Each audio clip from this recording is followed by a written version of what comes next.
সুপ্রভাত বন্ধুরা, আরও একটি নতুন ব্লগে আপনাদের সকলকেই স্বাগত জানাই। আশা করি আপনারা সকলেই খুব ভালো আছেন, আর আপনাদের ভালোবাসায় আমি তো বেশ ভালোই আছি। দুপুরে রান্নাবান্না নিয়েই থাকছে আজকের ব্লগটা। আপনারা আমার সঙ্গে থেকে পুরো ব্লগটা দেখতে থাকুন। সকালের শুরুতেই আগে করে নিয়েছি পুজো। তো ঘরের যা কাজকর্ম থেকে থাকে সকালবেলাতে সব কিছু সেরে নিয়েছি, আর একদম দিনের শুরুটা পুজো দিয়ে স্টার্ট করলে বেশ ভালো কাটে কিন্তু সারা দিনটা। তো এখন তো শীতকাল, সেই কারণে আমার গোপুসোনারা একদম সোয়েটার পরে বসে আছে। সুন্দর লাগছে না আমার গোপুসোনাদের?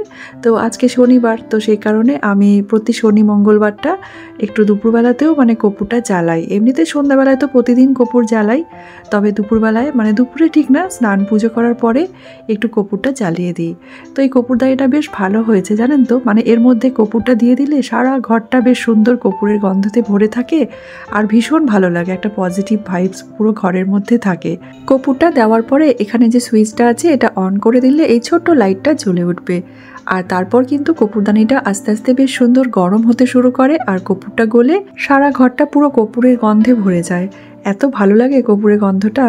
তো আমি কিন্তু প্রত্যেক দিনই এই কর্পূরটা জ্বালাই সন্ধেবেলাটায়, সন্ধে দেওয়ার পর, আর শনি মঙ্গলবারটা পুজো দেওয়ার পরে সকালবেলাতেও একটু জ্বালাই। তো একটা কর্পূরের ডাব্বা আমি এমনি বাইরেই রাখি, ঠাকুরের আসনে রাখি না, কারণ এটা আমি সবসময় ধরি, তো সেই কারণে সন্ধেবেলাটা জ্বালানো হয়।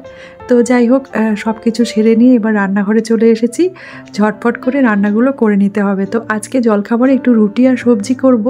তো পালং শাক চচ্চড়ি করব। তো এখানে কুমড়ো, আলু, বেগুন সব কিছু কেটে রেখেছি, সিমও কেটে রেখেছিলাম, আর পালং শাকটা ধুয়ে কেটে রেখেছিলাম। তারপর কড়াইতে তেলটা গরম করে পাঁচফোড়ন আর কাঁচা লঙ্কা দিয়ে দিয়েছি। তারপর কেটে রাখা সবজিগুলো দিয়ে নুন, হলুদ আর খুব সামান্য দিয়েছি কাশ্মীরি লঙ্কার গুঁড়ো, ব্যাস। আর কোনো মশলা আমি এই চচ্চড়িটাতে দিই না। ঢেকে রাখলেই কিন্তু পালং শাকের চচ্চড়িটা সুন্দরভাবে হয়ে যায়। তো মাঝে মাঝে একবার করে নাড়াচাড়া করে দিচ্ছিলাম ঢাকনাটা খুলে খুলে, আর এদিকে রুটিগুলো আমি বানিয়ে রাখছিলাম। তো আটাটা আগেই মেখে রেখে দিয়েছিলাম। তো রুটি করার আগে বেশ আটাটা আধ ঘন্টা মতো মেখে রেস্টে রেখে দিলে সেই রুটিগুলো কিন্তু খুব নরম হয়। তো গরম গরম রুটি বানিয়ে নিচ্ছি, আর আজকে সকালটা একদম রুটি তরকারি দিয়েই জলখাবারটা সেরে নেব। আসলে সকালে প্রতিদিন আমাকে রুটি একটা সবজি বানাতেই হয়, দিয়ার বাবা তো খাবারটা নিয়ে যায়। তো সেই কারণে প্রতিদিন সকালে রুটি সবজিটা মাস্ট, এটা বানাতেই হবে। আর তারপরে মাঝে সাঝে হয়তো দিয়া দিশা অন্যরকম একটু জলখাবার খেতে চাইলে সেই দিনটা হয়তো অন্য কিছু বানিয়ে দিই। যাই হোক, কথা বলতে বলতে আমার পালং শাকের চচ্চড়িটাও কিন্তু বানানো হয়ে গেছিলো। আর এই যে গরম গরম রুটি আর সবজি নিয়ে বসে পড়বো। সবার খাওয়া হয়ে গেছে, আর সবার বলতে দিয়ার বাবা খেয়ে লাঞ্চটা নিয়ে চলে গেছে, ও কাজে বেরিয়ে গেছে। আর আমি এই যে বসে পড়েছি গরম রুটি আর এই সবজিটা নিয়ে। এটা খেতে কিন্তু ভীষণ ভালো লাগছে। আর গরম রুটিটা এমনিই দেখবেন যে কোনো সবজি হোক, একটু ভাজা হোক, তার সাথে বেশ ভালোই লাগে। তো খাবারটা খাওয়ার পরে দিয়া আমাকে একটু গ্রিন টি বানিয়ে দিয়েছে, আর এই গ্রিন টিটা খেতে কিন্তু বেশ ভালো লাগছে। এটা একটু লেমন ফ্লেভার আছে, আর এই গ্রিন টিটার নাম হচ্ছে টেটলি। এটা বেশ কিছুদিন হলো আমি খাচ্ছি, এর আগে লিপটনটা খাচ্ছিলাম। তো একটু চেঞ্জ করলাম, লিপটনের গ্রিন টিটা বেশ একটু কেমন লাগছিল, খুব ভালো লাগছিল না আমার টেস্টটা। আর এদিকে দিয়া বানিয়ে নিয়েছে গরম গরম ম্যাগি। ওরা তো খাবে না রুটি সবজি, সেই কারণে ওরা ম্যাগি বানিয়ে দুই বোনে খেয়ে নিয়েছে। আর আমিও জলখাবার খেয়ে আবার চলে এসেছি রান্নাঘরে দুপুরে রান্না করতে। তো ফ্রিজটা খুলে দেখলাম ফুলকপি আর এই মেথি শাকটা ছিল। তো মেথি শাকটা এমনি ভাজা করলে দিয়া দিশা খেতে চায় না, তো ভাবলাম মেথি শাকের একটু পরোটা বানিয়ে দিই, আর ফুলকপির তরকারিটা একটু অন্যভাবে আজকে বানাই। ওই রোজ রোজ একঘেয়েমি ফুলকপিটা খেতেও আর ভালো লাগছিল না, তো সেই কারণে একটু অন্যভাবে ফুলকপিটাকে বানিয়ে নিয়েছিলাম। তো প্রথমে তেলটা গরম করে পেঁয়াজ আর ক্যাপসিকামটা এভাবে একটু হালকা ভেজে তুলে রাখলাম। তারপর ওই তেলের মধ্যে দিয়ে দিলাম কেটে রাখা ফুলকপি, আর এর মধ্যে কিন্তু আমি কোনো আলু দেবো না, আলু ছাড়াই সবজিটা একটু অন্যরকমভাবে বানিয়ে নেব। নুন হলুদ দিয়ে ফুলকপিটাকে বেশ একটু লাল করে ভেজে নিলাম, আর একটু ঢেকে রেখেছিলাম, তাতে করে ফুলকপিটা কিন্তু হাফ সেদ্ধ হয়ে গেছিলো। তারপর ওই তেলের মধ্যে গোটা জিরে ফোড়ন দিলাম, তারপরে চেরা কাঁচা লঙ্কা দিয়েছি, আর এখানে দিয়েছি আদা রসুন আর টমেটোর পেস্ট। তো প্রথমে কাঁচা মশলাগুলোকে ভালো করে ভেজে নিয়েছিলাম, আর তারপর এক এক করে দিয়ে দিয়েছি এর মধ্যে গুঁড়ো মশলাগুলো। তো গুঁড়ো মশলাটা দেওয়ার পরে ওপর দিয়ে দিলাম একটু কাসুরি মেথি, আর দিলাম সামান্য একটু গরম জল দিয়ে মশলাটাকে বেশ ভালো করে মিডিয়াম আঁচে প্রথমে কষিয়ে নিলাম।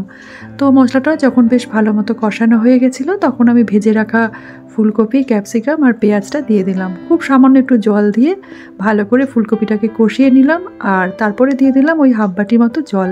ঢেকে রেখে 5-7 মিনিট রান্নাটা করে নিলেই ফুলকপির তরকারিটা রেডি হয়ে যাবে। এবার আমি মেথির পরোটা বানানোর জন্য এখানে নিয়ে নিয়েছি আটার মধ্যে দিয়ে দিয়েছি 1 চামচ সাদা তেল, তারপর দিলাম গোটা জিরে, তারপর একটু কালো জিরে দিয়েছি, নুন আর মিষ্টি দিলাম, আর তারপর দিলাম হাফ চামচেরও কম করে জিরে গুঁড়ো, ধনে গুঁড়ো আর একটু কাশ্মীরি লঙ্কার গুঁড়ো। ব্যাস হয়ে গেছে। প্রথমে আটাটা এমনি হাত দিয়ে মেখে নিয়েছিলাম, আর তারপরে মেথি শাকটা দিয়ে খুব সামান্য করে জল দিয়ে আটাটাকে বেশ ভালো করে মেখে রেখে দেব। তো আটাটা মেখে মোটামুটি 1 ঘন্টা মতো রেখে দেবো। এখন বানাবো না, ঠিক খাওয়ার আগেটাতে পরোটাগুলো গরম গরম ভেজে নেব। আর এবার ঢাকনাটা খুলে নিয়েছি। আমার কিন্তু ফুলকপি তরকারিটাও রেডি হয়ে গেছে। একদম মাখা মাখা করে নামিয়ে ফেলেছি ফুলকপির এই তরকারিটা। এই তরকারিটা কিন্তু একদম অন্যরকম স্বাদ, আর এটা রুটি, পরোটা, ভাত সব কিছুর সাথে খেতে বেশ ভালোই লাগে। তো যাই হোক, রান্নাবান্না মোটামুটি হয়ে গেছে। আর পরোটাটা খাওয়ার আগেই ভাজবো, কারণ এখন থেকে ভেজে রাখলে ঠান্ডা হয়ে যাবে। আর যে কোনো পরোটা একটু বেশ গরম গরম খেতেই ভালো লাগে। তো আমি দেখলাম বেসিনে বেশ কয়েকটা বাসন ছিল, তো ভাবলাম বাসন ধুয়ে রান্নাঘরটা গুছিয়ে ফেলি। আর এমনি স্নান পুজো তো সকালেই হয়ে যায়, আর ঘরের সমস্ত কাজকর্ম আগেই সেরে নিয়েছি। তো আজকে যেহেতু বেশি রান্না করা হয়নি, তো সেই কারণে আজকে বাসনটাও একটু কমই হয়েছে। আর না হলে অন্যান্য দিন বাসনটা একটু বেশিই হয়। আর যদিও আমি রান্না করতে করতে বাসন মানে যতটা সম্ভব ধুয়ে রাখার চেষ্টা করি। আর এই রান্নাঘরটা তো মানে আমার অনেকটাই ছোট আগের রান্নাঘরের তুলনায়। তো সেই কারণে মানে সবসময় গুছিয়ে না রাখলে না কাজ করতে ভীষণ অসুবিধে হয়। আর বিশেষ করে বাসন মানে চারিদিকে যদি ছড়িয়ে রাখা থাকে, তখন যেন মনে হয় কোন কাজটা সেরে কোনটা করব ঠিক বুঝে উঠতে পারি না। তো যাই হোক, কথা বলতে বলতে বাসন ধোয়া হয়ে গেছিলো। আর প্রত্যেক দিন আমি এই সিঙ্কটাকে মানে বাসন ধোয়ার পরেই আর কি ভালো করে মেজে ধুয়ে নিই। আর প্রতিদিন দেখবেন এটা পরিষ্কার করে নিলে এটা দেখতেও ভালো লাগে। আর এই যে কলগুলো থাকে, এগুলো প্রত্যেক দিন ওই বাসন ধোয়ার সাথে সাথেই আর কি ভালো করে ধুয়ে নিই। আর সপ্তাহে 1 দিন একটু গরম জল করে তারপর এগুলো সব পরিষ্কার করি। তো যাই হোক, একটু পরিষ্কার পরিচ্ছন্ন থাকলে রান্নাঘরটা বেশ ভালো লাগে, আর রান্না আর কাজ করতে বেশ মন বসে। আর না হলে চারিদিকে ছড়িয়ে রাখলে দেখবেন রান্না করতে কিন্তু একেবারেই ইচ্ছে করে না। আর আমার তো আবার বাতিক আছে, মানে রান্নাঘরে যদি একটু জল পড়ে থাকে আমার একদম ভালো লাগে না। সেই কারণে সবসময় মানে শুকনো করে রাখার চেষ্টা করি। আর এই যে ঘরের ভেতরে যে গাছগুলো থাকে, সেই গাছগুলো আমি প্রত্যেক সপ্তাহে মানে সপ্তাহে 1 দিন করে গাছগুলো ভালো করে একটু পরিষ্কার করি। গাছের পাতাগুলোতে ধুলো হয়ে যায়, তো জল দিয়ে পাতাগুলো ধুয়ে নিই, আর একটু জল দিয়ে গাছটাকে একটু বেশ রোদে ফেলে রাখি। মানে ওই সারাদিন রোদে রেখে তারপর ঘরে নিয়ে চলে আসি। আর আমি ঘরের একটু সব কিছু চেঞ্জ করেছি। মানে এই জায়গায় আমার ফ্রিজটা ছিল, তো ফ্রিজটা সরিয়ে আমি যেখানে আমার ঠাকুরের সিংহাসনটা ছিল সেখানে আমি ফ্রিজটাকে নিয়ে গেছি। তো এখানটা রাখার জন্য ফ্রিজটা একটু অসুবিধাই হচ্ছিল যাওয়া আসা করতে। তো সেই কারণে আমি ফ্রিজটাকে যেখানে ঠাকুরের সিংহাসনটা ছিল সেই জায়গাটায় নিয়ে গেছি। আর ঠাকুরের আসনটা আমি রুমে নিয়ে গেছি। তো রুমে এইভাবে রেখেছি আর কি।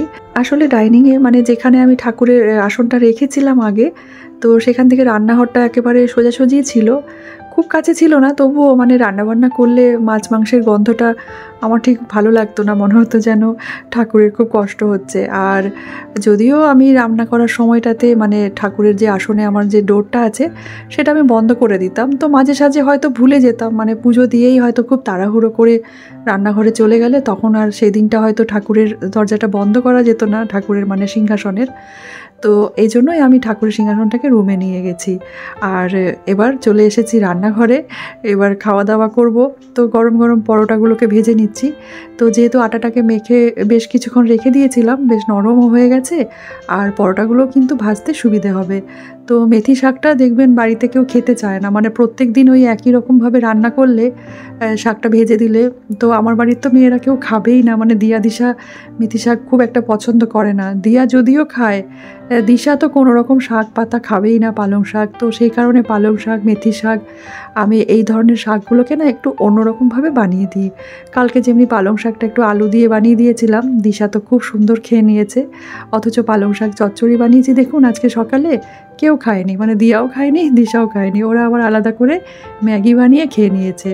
তো যাই হোক, এবার খাবারটাকে সার্ভ করে নিচ্ছি। আর দিয়াকে আর দিশাকে অনেকক্ষণ থেকে ডাকাডাকি করছি যে খেয়ে নে, অনেকটা বেলা হয়ে গেছে। তো দিশা এসেছে, এসে টেবিলে বসেছে, আর দিয়ার এখনও হয়নি। দিয়া একটু কাজ করছিল অন্য, সে কারণে ও বলল তোমরা খেয়ে নাও আর আমি একটু পরেই খাচ্ছি। তো মেথির পরোটাটা আমার আবার একটু বেশ দই হলে তার সাথে একটু যদি শশা কুচি বা একটু স্যালাড হলো সেটা দিয়ে খেতে আমার বেশি ভালো লাগে। আর মেথি শাকটা কিন্তু খুবই উপকারী। মেথি শাকটা প্রতিদিন যদি খেতে পারা যায় তাহলে কিন্তু স্বাস্থ্যের পক্ষে খুবই ভালো। তো আমাদের বাড়িতে বললাম যে দিয়া দিশাকে যদি এমনি ভাজা করে দিই, তো দিয়া যদিও খাবে, দিশাকে খাওয়ানো যাবে না। তো যেই খাবারগুলো আমি দিশাকে খাওয়াতে পারি না এমনি রান্না করলে, তো সেগুলো আমি ঠিক এইভাবে বানিয়ে ফেলি। পরোটা বানিয়ে দিই অথবা একটু অন্যরকম করে ঘুরিয়ে ফিরিয়ে রান্নাগুলো করে দিই। তো ওই যে দেখি দিশারানী খেতে বসেছে, তো আমি ওকে জিজ্ঞেস করছি, কিরে কেমন লাগছে খেতে? তো ও কিন্তু বুঝতে পারছে না, ও খেতে খেতে বলছে এটা কিসের পরোটা। একবার আমাকে জিজ্ঞেস করছে এটা পালং শাকের পরোটা না কিসের পরোটা বলো, আমি বুঝতে পারছি না। মেথি শাক তো বলেই নি ভুলেও, কারণ মেথি বললেও খাবেই না। আর এই যে খেতে না খেতেই ওর জল চাওয়া শুরু হয়ে যায়। এত বকাবকি করি যে খেতে খেতে মানে জল খাস না, একটু দাও, আমার গলাটা শুকিয়ে যায়। মানে ও যত না খাবার খায় তার বেশি কিন্তু জল খায়, খেতে খেতে এত পরিমাণে জল খায়। আর এটা নিয়ে প্রত্যেক দিন খেতে বসে ও আমার কাছে কিন্তু বকুনি খায়। না, এবার আমি টেস্ট করে দেখি মেথি পরোটাটা কেমন লাগছে।